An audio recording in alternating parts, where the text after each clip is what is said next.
Boy, what a long day at work. Alright, see what we got. God of War Ragnarok. Alright.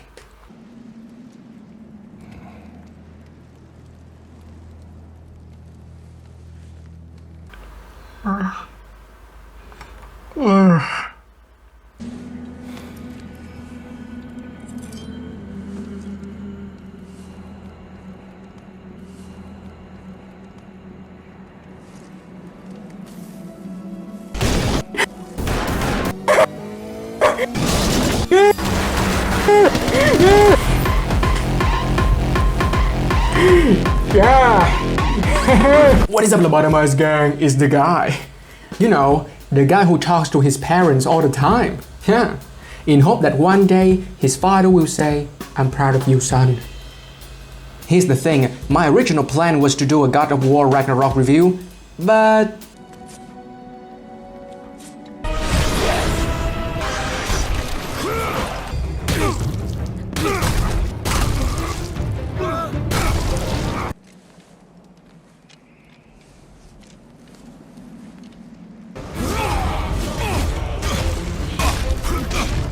the review plan went off the windows faster than Concorde's grotesque abortion. Games just can't be games anymore. They have to be all serious and moody and shit. Is the divorced middle-aged dad whose pathetic attempts to connect with his son are only met with his day not true enough to real life? Now we have to experience it in video game form as well? Had Kratos known that the pick of his franchise would be playing tag with an obese guy in some cave, he would have gone for the head. Motherfucker destroyed the world, and they dug his corpse back up just to mope around in some woods. Well, we might have to fight each other with axes and spears at the rate things are going now, so at least it's preparing gamers for the future, I guess. But I digress. So, in the spirit of fun, I'd like to tell you guys about an indie game which I consider to be the antithesis of modern AAA gaming. There is no melodrama, no message, no gender politics, only anger design.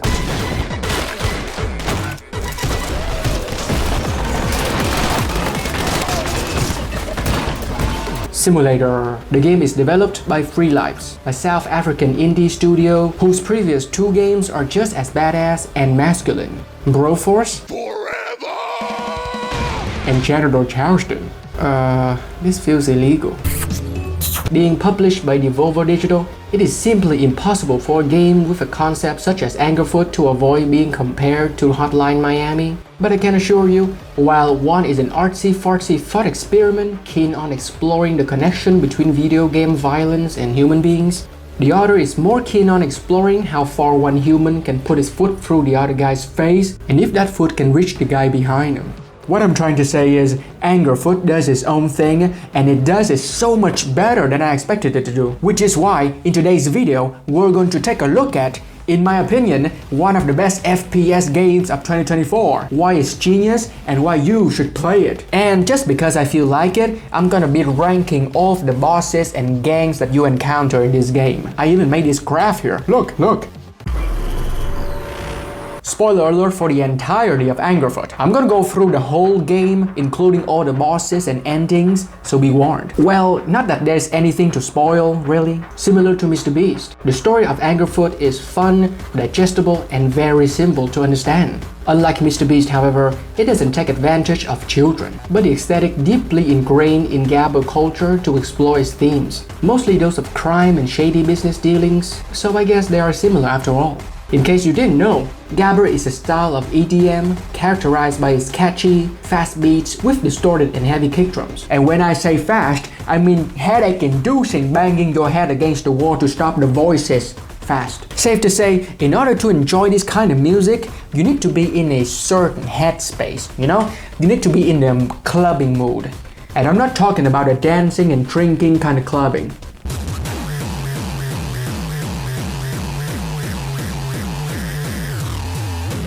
When dancing looks like you're getting possessed by a demon, you know you're having fun. More commonly referred to as hardcore, Gabber is also known for its culture and unique aesthetic. Just think colorful tracksuits, sneakers, shaved heads, and braided hair, all of which are featured extensively in Angerfoot. Now, the game starts off with you completing your primo sneaker collection, only for them to be stolen. Your only goal in this game is to get them back in time for movies night with your girlfriend. In order to do so, you have to defeat the 4 gangs that run the city. The violence gang, the pollution gang, the business gang, and the debauchery gang. Each with their own unique theme and aesthetic. And that is literally as far as it goes. So, if you're coming here looking for something deep and philosophical, then I suggest you go look elsewhere. Maybe try the women's product section.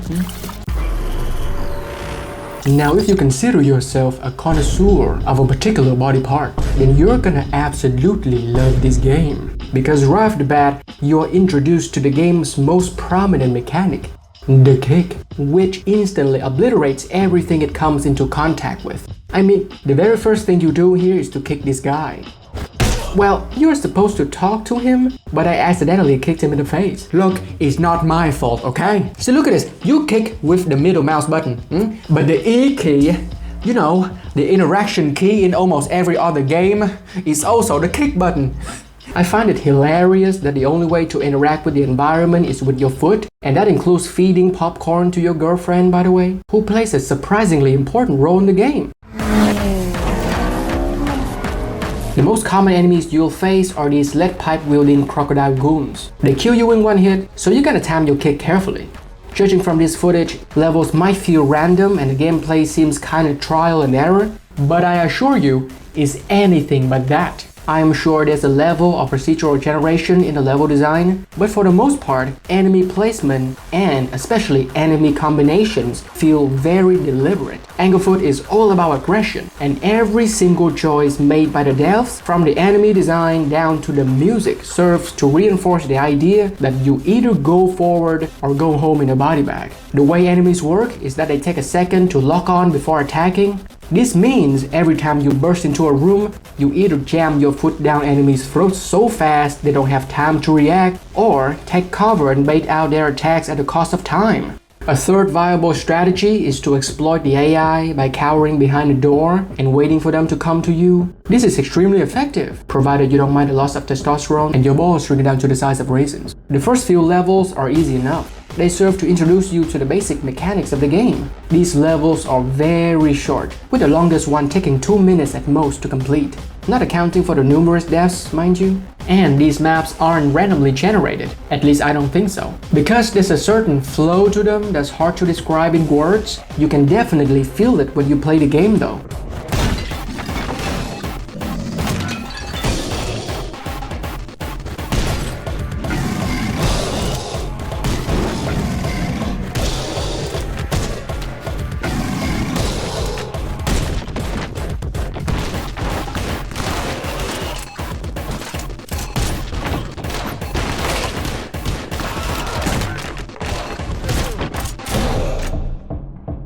This is what happens when you die, by the way. Few things are as humiliating as watching enemies twerk on your lifeless corpse. Enemies die in one hit, so the SMG just chews through everything in its path. And because the firing rate is so high, you don't have to be very precise either. This is where you are introduced to the grenade guy, who has a huge impact on the gameplay. Grenades explode after a short while if you don't kick them back at the enemies, which I find very difficult to do. So if your reflex isn't on par with a teenager on COD who slept with more moms than Elon Musk, your only strategy here is to quickly rush these guys down and kill them before they throw any more grenades. There are like 5 fucking guys in the same toilet stall.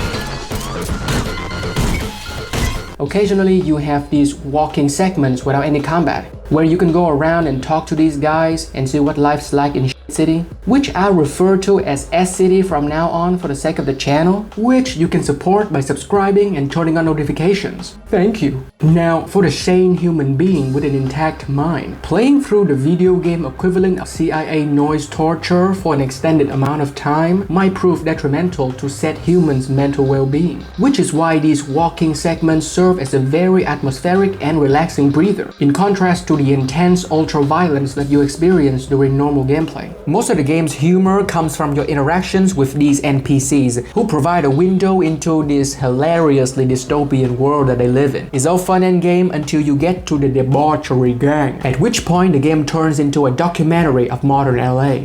The violence gang straight up lives in downtown Detroit, basically rundown buildings and city alleyways full of drugs and violence. These guys are mostly petty criminals who commit crime for survival, which might sound kinda heavy. But as mentioned before, Angerfoot is not a certain video game with an 80s exploitation flick aesthetic and is thus not pretentious, so it doesn't take any of this seriously. You can expect the type of humor that is very lighthearted, inoffensive, and earnest in its intention to entertain, which is why I love it so much.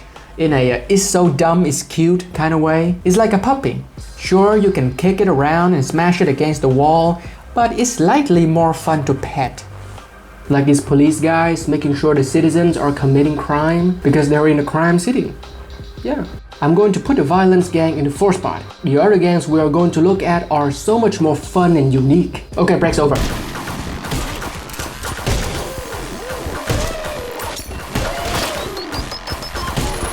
One skill you're gonna have to master is the flick.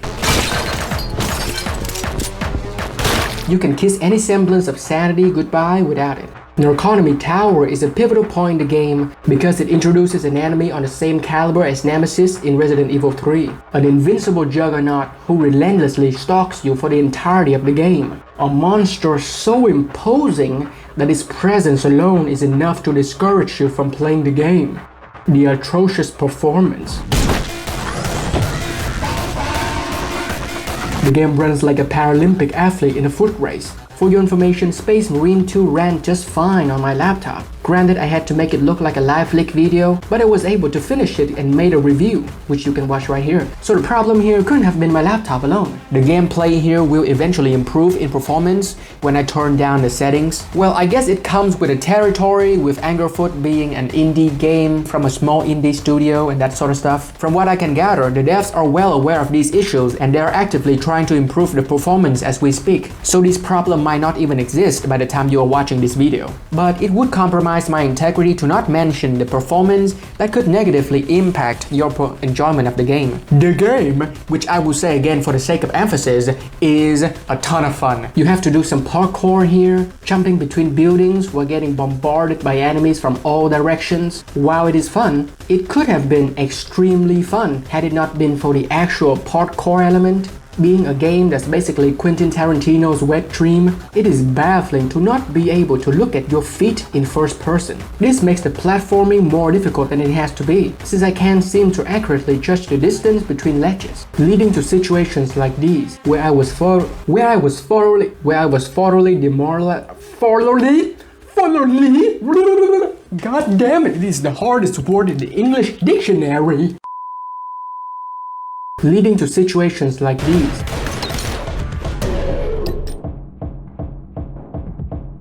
Where I was thoroughly demoralized in this choreographed purgatory. But if you are motivated enough to make it through all of that, you get to face, hands down, one of the best bosses in gaming.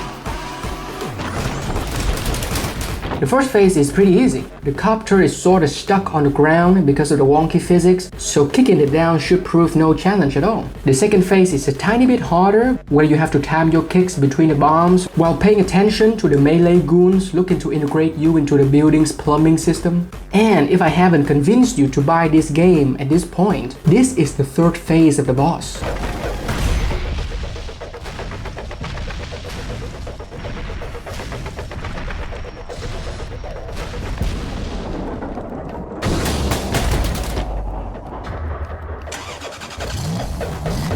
It is literally a goddamn Toyota Lucida drifting on a rooftop while trying to hit you with a sea mine attached to a chain.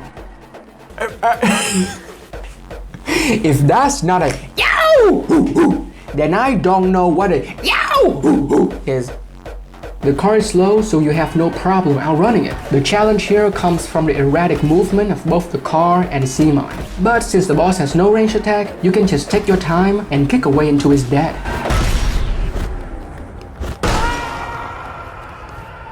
You unlock a pair of Primo sneakers after defeating each boss. Your shoes provide small gameplay modifications that sometimes change the way you play the game. You can unlock them by replaying levels and completing challenges. The 4 Primo sneakers provide the most dramatic buffs, with the Charger being the first pair you unlock. It allows you to do this.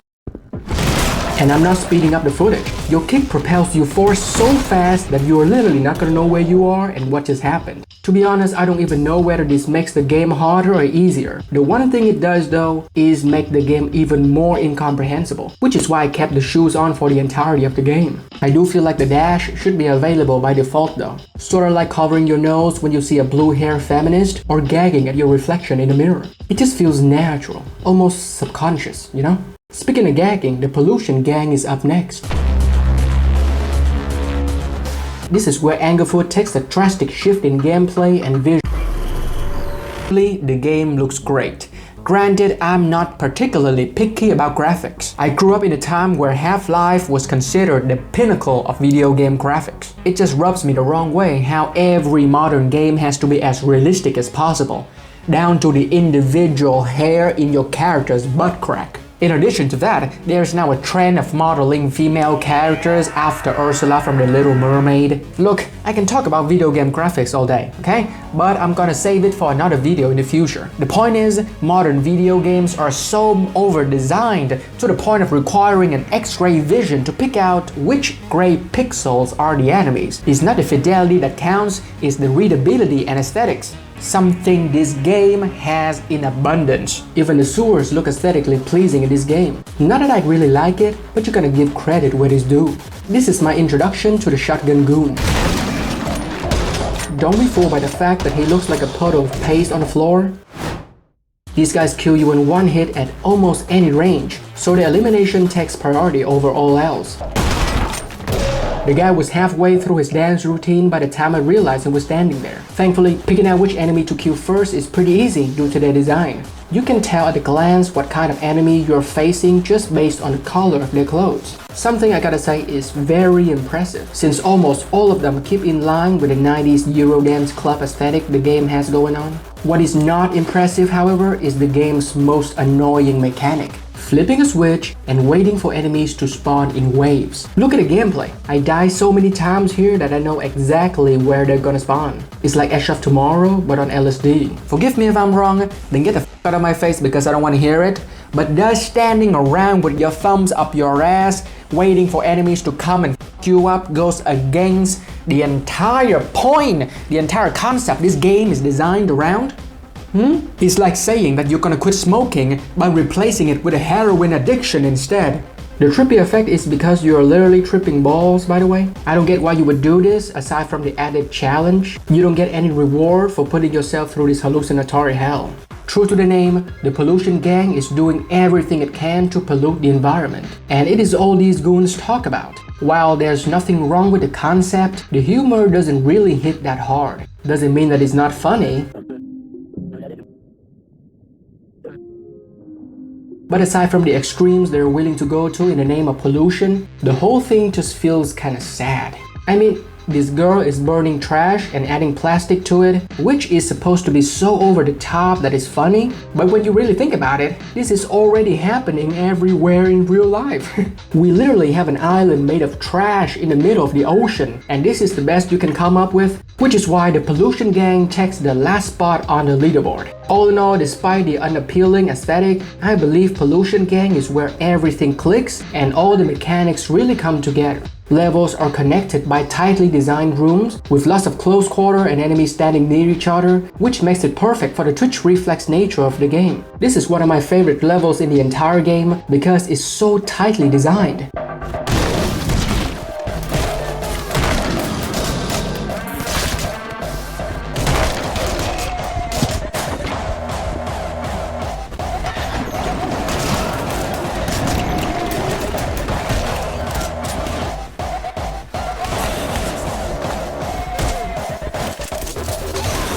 It also features all the wacky shit Angerfoot has to offer. SCD is so hardcore that these clones come out of the vat with a lead pipe already in their hand. They just throw absolutely everything at you near the end. Kinda makes sense cause you're practically breathing down the boss's neck at this point. The second boss is basically the cum sock in the corner of your room. It is hard and has gained sentience because you haven't washed it in a year. Wash the sock, you fucking freak! The first phase is easy enough. You just wait for him to bang his head against the floor, then wipe your feet with his face a couple of times. The second phase is where the fight picks up, literally.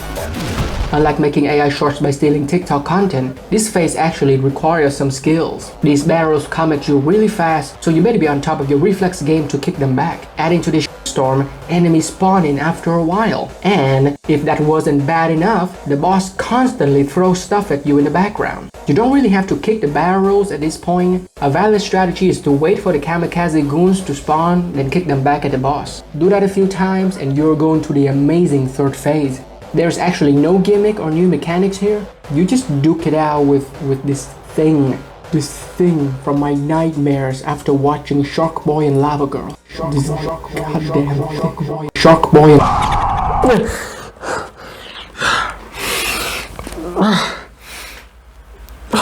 Hey there, sleeping ugly. Was it a dream? What do you think, genius? I gotta go back. Help, I gotta go back. There's only one way. You know what you have to do. Yes.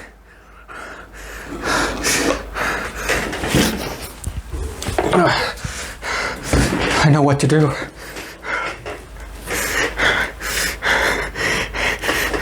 I gotta go back. Do it!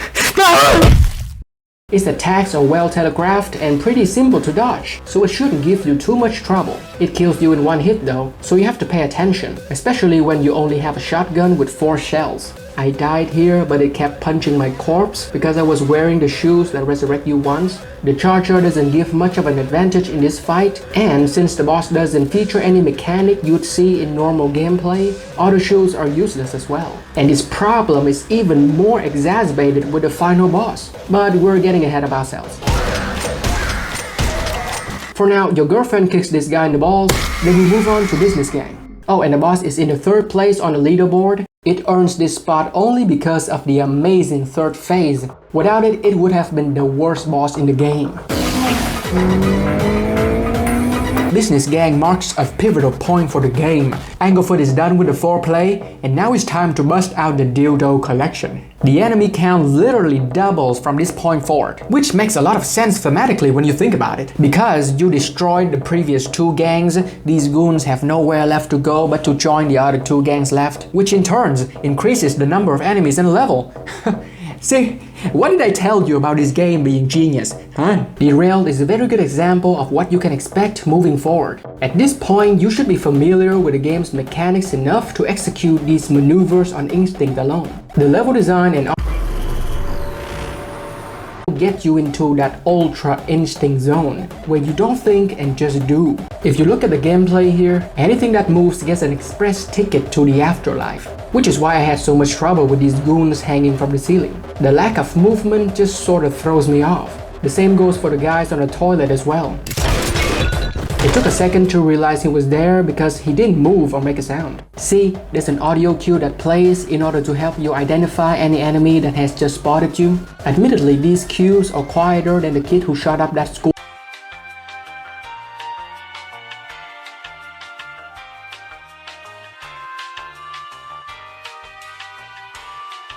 There's also a cue that plays whenever an enemy dies. But a lot of the time, these are drowned out by the insane, relentless gabber music blasting in your eardrums. It feels like you are strapping 2 speakers to your head. Taking into account my severe headache and crippling anxiety, I can't say that I really enjoy this kind of music too much, but it works in this game though.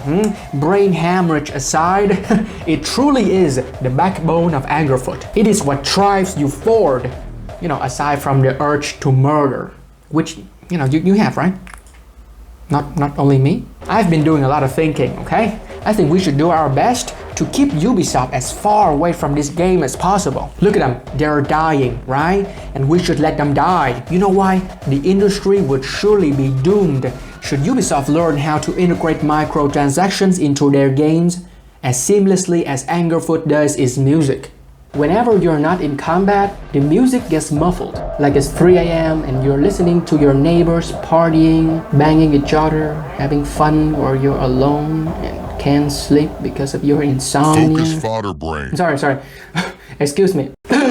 Obviously, this is not nearly as satisfying as being there in person. So you kick down the door, next thing you know, you're on a police car for assault and battery, all because you just want somebody to care and hang out with. Are you okay, man? So you kick down the door, everything comes to life. The music starts blasting and goes from 0 to 100 in a split second. And since the violence is so much fun, you're incentivized to keep going and never stop. Because when the music dies down, the voices get loud. You're introduced to these agile goons that are a nightmare to kill. Look at this.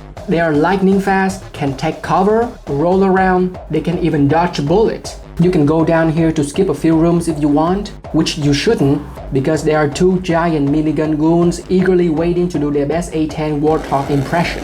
These guys are like the chain gunners in Doom 2, only better choreographed. They take a lot of damage and it takes several kicks to kill them. So you might as well restart a level as soon as you realize there are more than one shooting at you. This is the grenade dispenser. Take a look at it because you're never gonna see it again. Which is baffling, to be honest. I can see how this could alter the game in so many fun ways. They can just make it dispense different things if they wanted variety. Where Violence Gang deals in petty crime and Pollution Gang is all about global warming. The Business Gang revolves around corporate misdeed. The most common business goon you encounter is a rat running around with a knife, which he can use to stab you in the back. You know, backstabbing, rat race and all that. Safe to say, the humor is very on the nose. Well, it is not so much humor as it is commentary on reality at this point.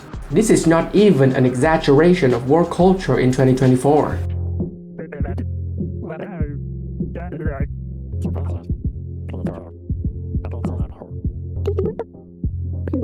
All in all, these guys take the second spot for me. The humor is funny enough and they're not as boring as the Pollution Gang. Look at this. You can chug energy drinks to simulate the heart attack experience. You move so fast that it's borderline impossible to see anything, let alone react to them. And the effect stacks as well, but only twice. These are everywhere in every level, but I don't drink them very often. Because it was 4 AM in the morning and I hadn't slept in 2 days, so everything was already in 2 times speed for me. And these two guys are looking into each other's eyes while pissing. Alright, boss time. How can I accurately describe this boss? You know how in high school there's always a popular girl, right? Like the Regina George type. Jessica was her name. Exceptionally beautiful, captain of the cheerleader squad, mean bitch, but everybody practically worshipped her. Boys were kissing the ground she walked on just to get a taste of her feet. She was prom queen as well, yeah, hooked up with a 6'2" wrestler who bullied you relentlessly for being Asian, short and obese. Now imagine, many years later, it's 2 AM on a cold morning and you're going for a walk because of your insomnia. And out of nowhere, suddenly, you run into her. Yeah, Jessica. But only she's a hooker blowing some guy behind a dumpster of McDonald's for some money to buy crack cocaine. Yeah, that's what fighting the boss is like. It is so pathetic that you can't even bother to feel contempt. In the first phase, you can just come up right to her face, then unload your gun while kicking her to death. Treat her like the crack hoe she is. She tries to kick back sometimes, so just move around randomly and you'll be fine. It took me exactly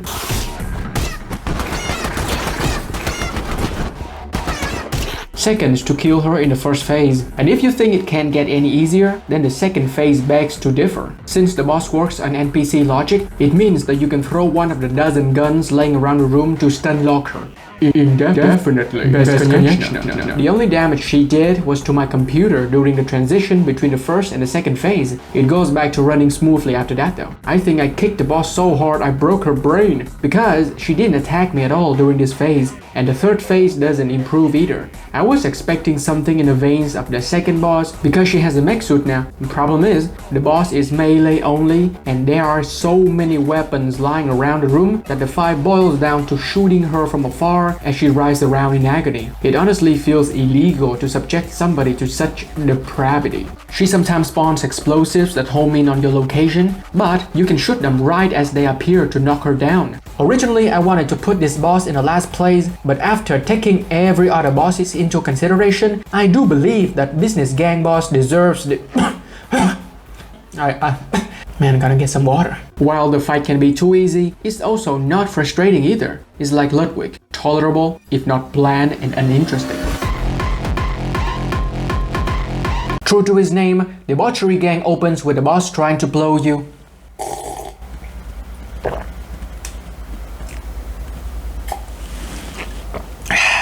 up with a pizza bomb. An attempt quickly thwarted by arguably the most unrealistic thing in this game, a loving and supportive girlfriend. I gotta admit, I didn't really get the concept of these guys at first. I know that they're all about excessive indulgence, but what's with the pizza? It was a genuine mystery that was actually very interesting to unveil. Okay, so you move through this dark nightclub, which is more atmospheric than it has any right to be. You flip the switch,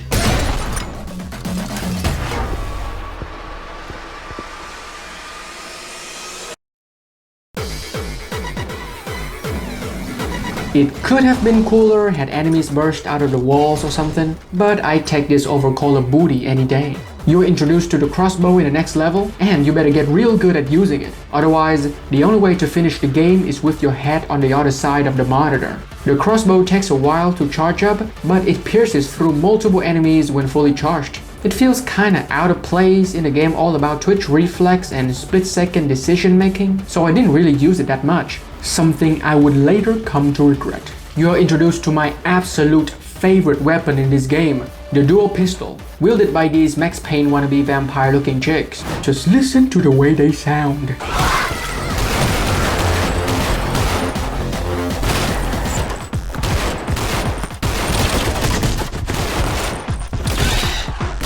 I don't woo a lot, but this is a woo for me. These are so good that I plan to replay the game with the slow motion shoes just to fill the hole that Max Payne left when he went to Hawaii and subsequently heaven. This goes for all of the weapons in the game, by the way. All of them sound phenomenal, though I think they are designed to not only damage the enemies but also your hearing. As you may have noticed, each map ends with our character going down some stairs, and a post-mission screen is him traveling through some tunnels. This is because we're practically descending into hell. I don't know why, but only after looking at this guy in the devil mask did I realize that the debauchery gang is all about the 7 sins, and the pizza stuff is the sin of gluttony. Thematically, I guess these guys are entirely different from the other 3 gangs, since they commit crime on a more spiritual level. Come to think of it, they don't really hurt anyone aside from the toilets of lactose intolerant people. They just sort of hang around and have fun while eating pizza, which is why I'm gonna place them in the 3rd place, just because they seem like chums I'd hang out with, you know? This leaves us with the only gang left in the first spot. These are the Ramgoons. They are immune to bullets and can only be kicked after running into a wall. The introduction of these guys means that you now have to be constantly on your toes because the game likes to place them around corners, especially where other enemies are trying to make artwork out of your brain matter. And as if these Ramgoons weren't scary enough, the game introduces the most terrifying enemy in the next level. Bring out the gimp. They climb on walls and charge at you from a distance, which deals heavy damage. And check out this awesome homage to Aliens. Only Ripley didn't have rocket-propelled boots and thighs the size of elephant trunks. The later levels are absolutely bonkers. Just look at this. I'm having to deal with these fire-spewing demons, trying to hit the Max Payne goons while getting shot at by these Illuminati guys wielding AK at the same time. God damn it, I'm too sober for this. And the game does not let up. The whole thing comes down, trash falls out of the sky, enemies rushing from every corner, my CPU catches on fire, and the frame drops down to single digits. And I love every second of it. The penultimate level in Debauchery Gang is basically reading Dante's Inferno in reverse, while smoking crack, while gooning, with barbed wire. It revolves around you ascending from the bottom to the top, shooting your way from the deepest dungeons through the cathedrals all the way back up the nightclubs. And the game throws everything it has at you. I think there are even more enemies here than the final levels of the game. It is so insane that I flew out of the level.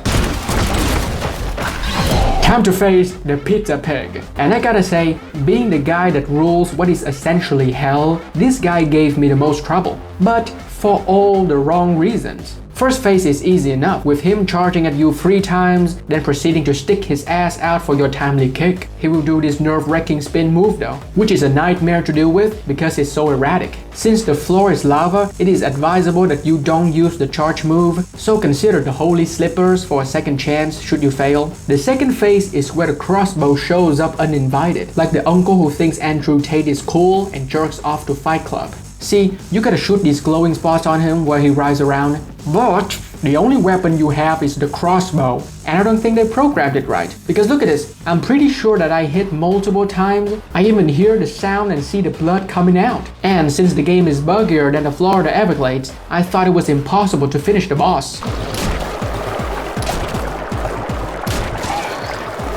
But wait, there's more! Earlier I said it was a nightmare, not because that I hate spiders, but also because somebody at Free Life Studio is a fan of getting pegged and decided that it was a good idea to introduce a brand new, never before seen gameplay mechanic in the final stage of a boss fight. So, not only do you have to struggle with the clunky boat control, you also have to worry about a nightmare spider peg crawling around the ceiling.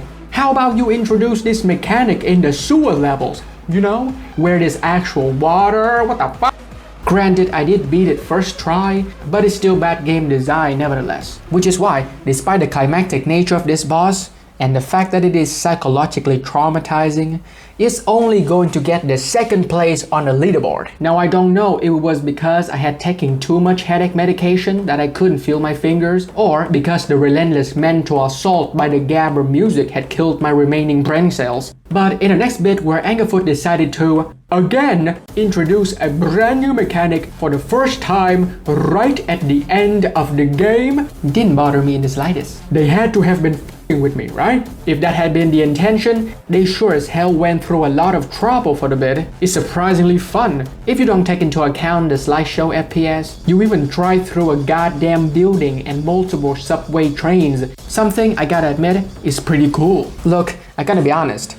I have a certain vision when it comes to my videos, and I'm not gonna lie, YouTube is doing its damnedest to try and stop that vision from coming true with this dystopian algorithm and nonsensical copyright laws. So, should you hear a certain homebrewed, jury-rigged, copyright-free version of Don't Stop Me Now by Queen after the Fade to Black, then you would know that I have successfully ascended another step on my podium of self-expression. But should the familiar gabber music present itself in the background of the footage, then passion and creativity had once again been stifled.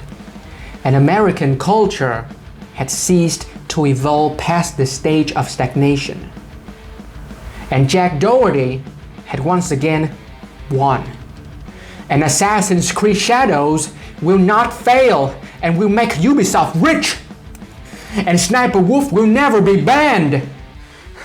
And Cody Cole will never respond to the allegations. And Jake Paul will fight the corpse of Muhammad Ali. In that case, you can visit my Patreon for the uncut, uncensored, ad-free version, the true vision for this video that can never be silenced by YouTube. Thank you to my patrons, and a special shout out to Oseyeris in the Lobotomized tier. I love you guys. I love you. Now, we take the plunge and see you on the other side.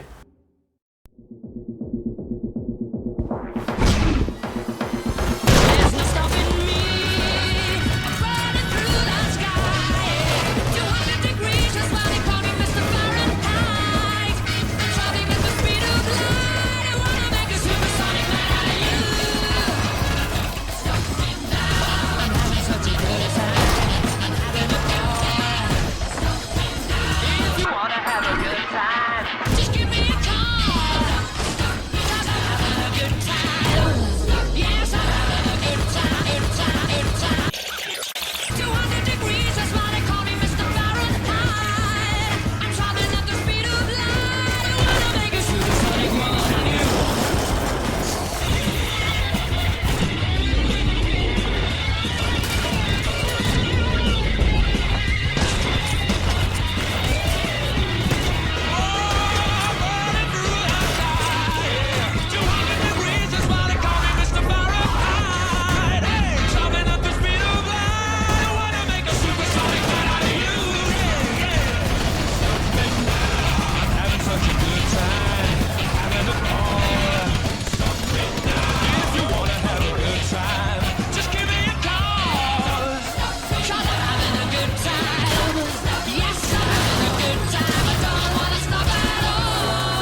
This is it, the final boss, the Crime Minister. So this guy had been manipulating you into killing all the gangs so that he could have his bullshit version of a city without crime. I would say that it feels like a parody of an M. Night Shyamalan movie, but his movies already feel like parodies. Well, looking back at the game as a whole, can't say that I have any right to be surprised by this development, as it's not so much a twist as it is an enthusiastic bend in the narrative. Safe to say, I promptly kick him off the building, then reenact Quentin Tarantino's wet dream on the way down. I subsequently join my girlfriend for movies night, where I feed her popcorn with my foot, then presumably get my head crushed like a watermelon between her thunder thighs. Which is the good ending, by the way. If you choose to do a YouTuber and, betray your very being and kick the sneakers into the fire, then the game just turns into a simulation of real life, where you get a 9-to-5 job, then put a bullet in your head one night when you can't take it anymore. Naturally, the Crime Minister earns the place for the worst boss in the game. Not only because there was no fight, but because he has the audacity to take your sneakers in the first place. Now, if you had paid any attention to the arbitrary ranking that I made up, you will have undoubtedly noticed that there is one empty spot on the top of the podium. The spot reserved for the coolest, most awesome, best looking, and best smelling gang, which can never be bested in this or any universe in existence. The LobotomizeGang! It's us. It's you guys, huh? It's you guys who watch me and support me on my journey to YouTube stardom. I will forever appreciate every single one of you who watch and enjoy my videos. Angry Foot is only $20, which is a third of a AAA game. So do yourself a favor and buy this game and support the indie devs instead of buying another car for some CEOs who eats baby fetuses for breakfast on a diamond plate mined by starving African children. Okay? Subscribe and stay tuned to witness my gradual descent into insanity. If you don't, I'll put on my best pair of trash shoes, find the nearest pregnant lady and kick